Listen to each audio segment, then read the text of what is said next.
Fluminense e Botafogo, na verdade, Botafogo e Fluminense. Jogo que será disputado hoje às 8 da noite no estádio Newton Santos, popularmente conhecido como Engenhão, ou como Salão de Festas do Fluminense, né? O time que mais comemorou taças naquele estádio. Tudo que você precisa saber sobre essa partida entre Botafogo e Fluminense, clássico vovô, encontra aqui nesse vídeo pré-jogo. Roda a vinheta.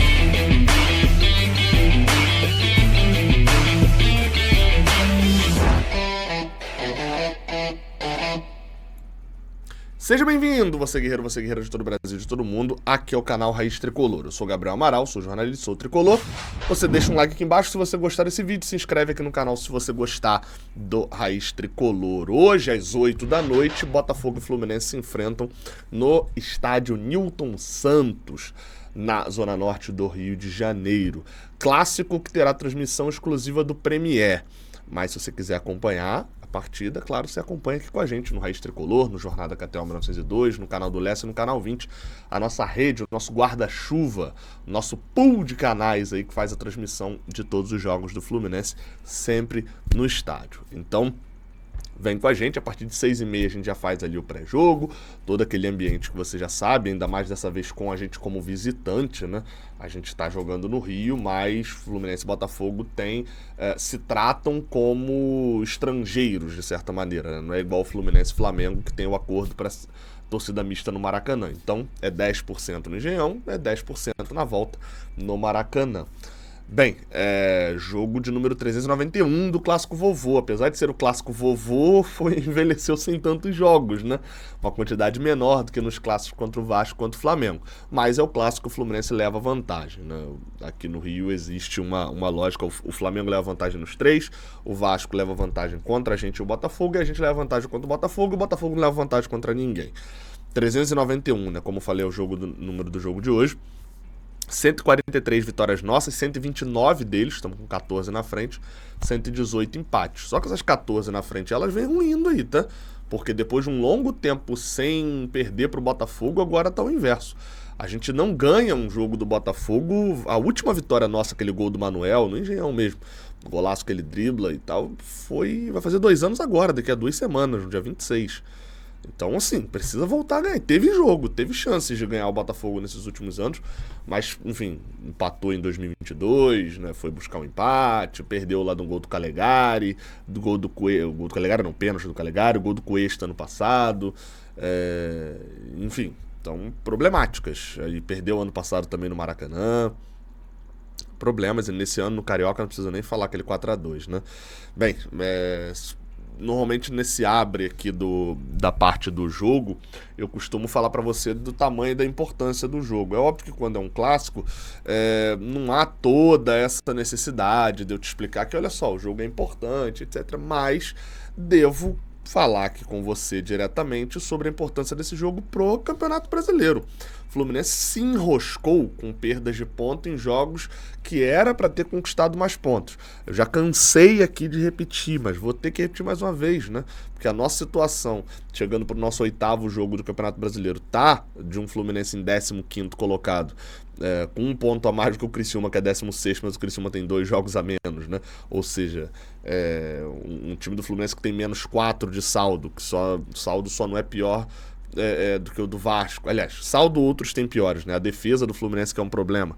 É a segunda pior defesa, só não é pior do que a do Vasco. Então, assim, mas ainda assim tá atrás do Vasco na tabela.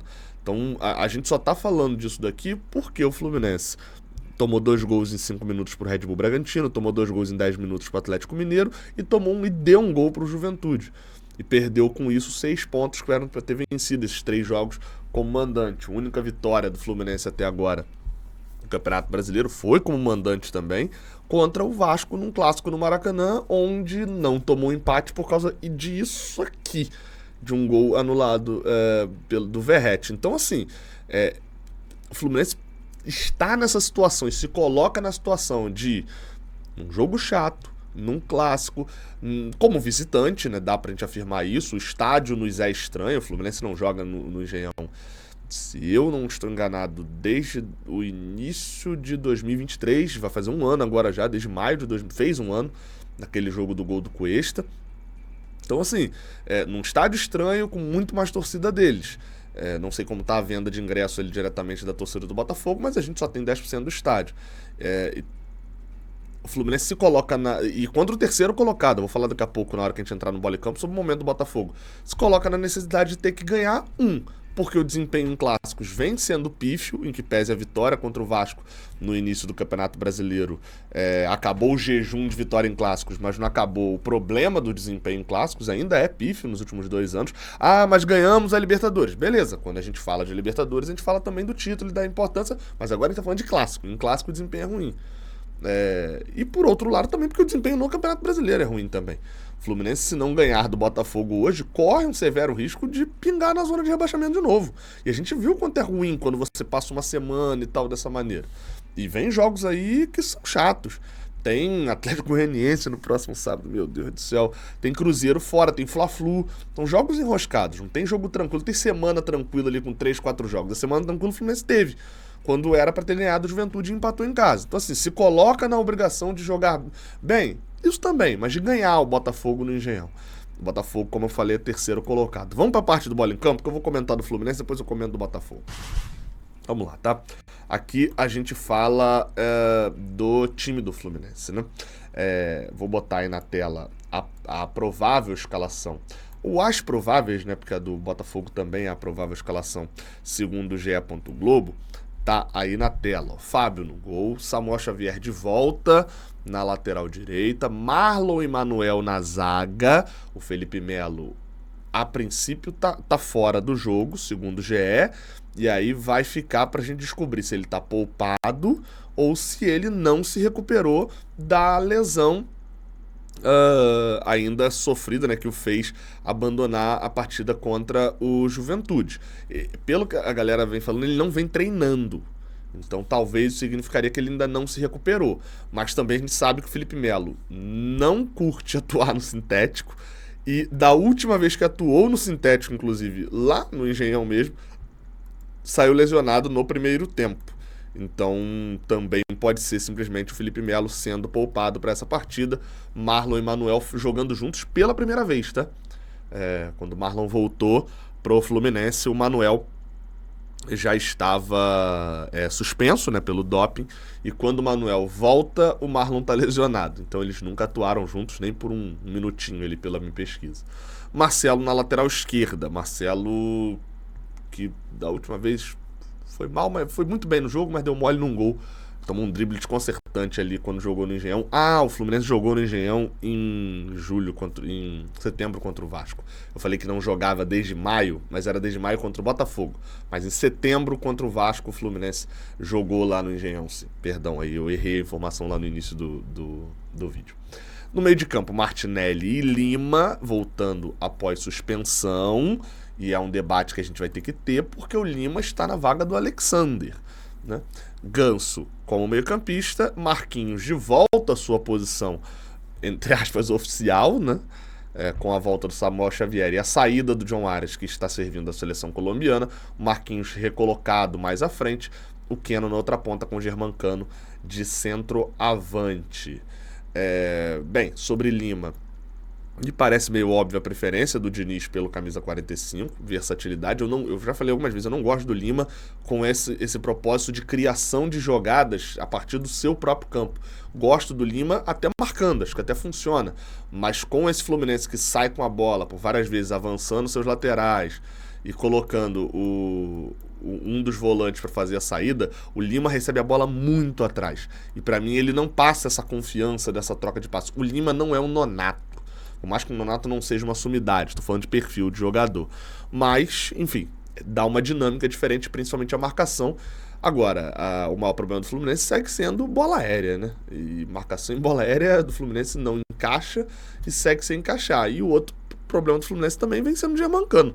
Mais que seja estranho falar isso, Germancano vem sendo um problema do Fluminense, tanto quando a gente olha para ele no jogo, a gente entende os problemas do Fluminense.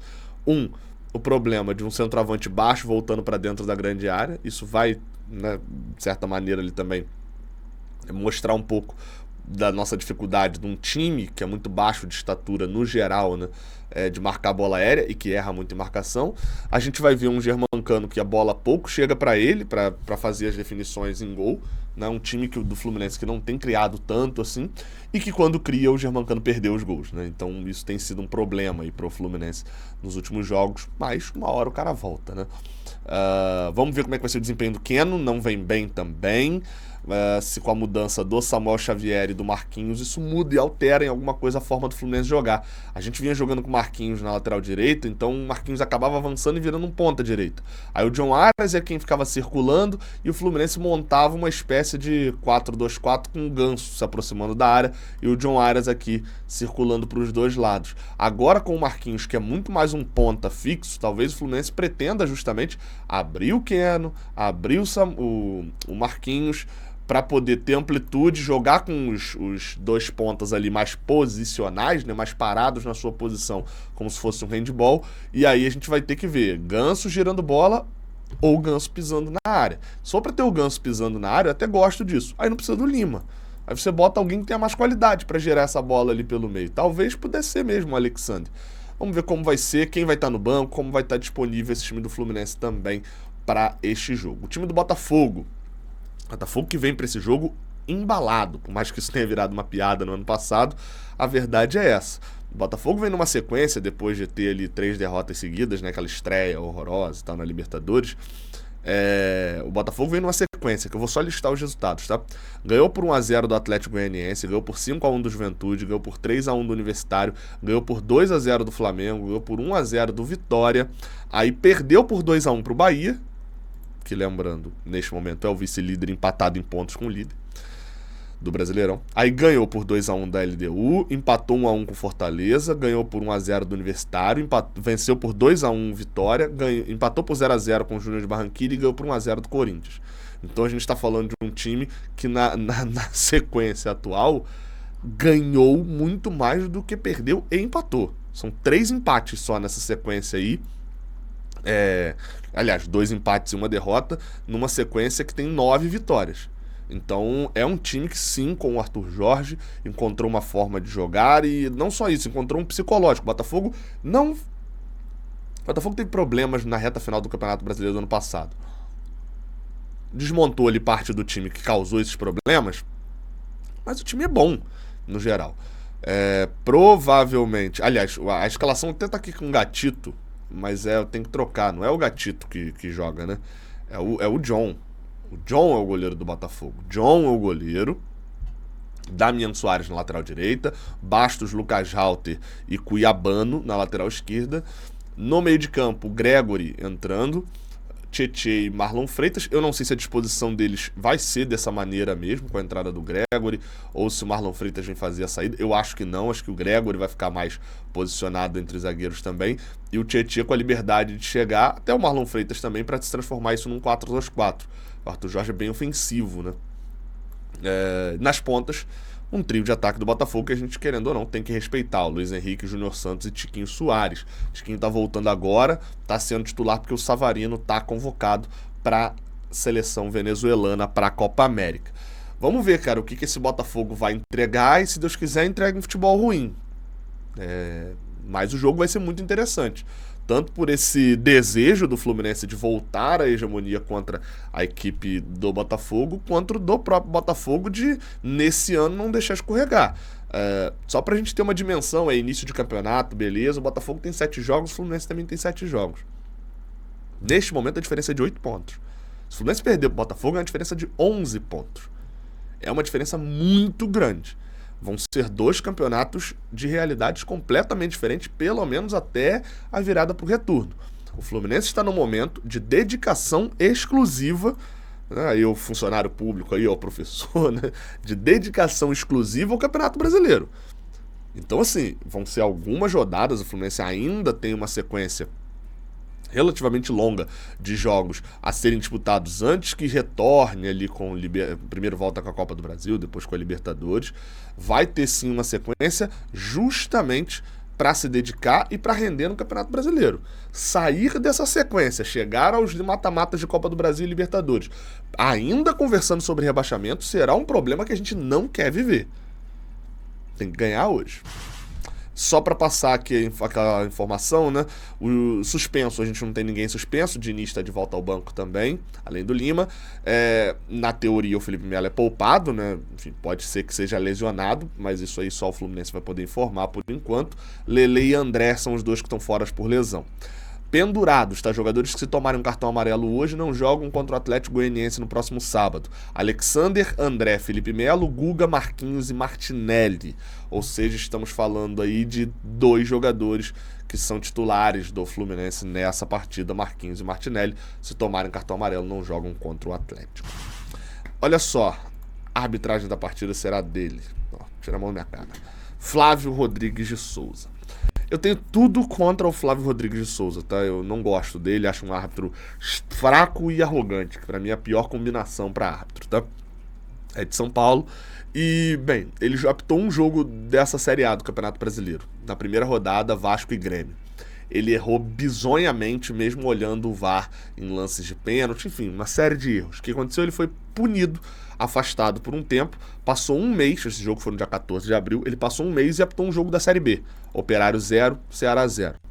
Ficou ali mais 15 dias sem trabalhar, apitou outro jogo da Série B, Chapecoense 1, Vila Nova 1. Recebeu agora, 2 meses depois, a chance de apitar a Série A de novo.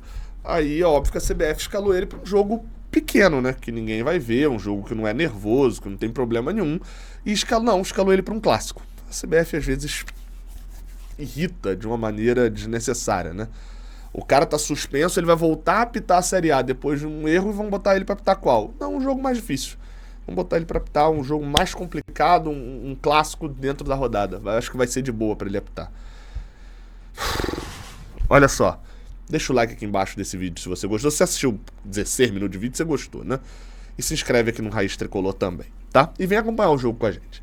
Tamo junto, até a próxima. Valeu!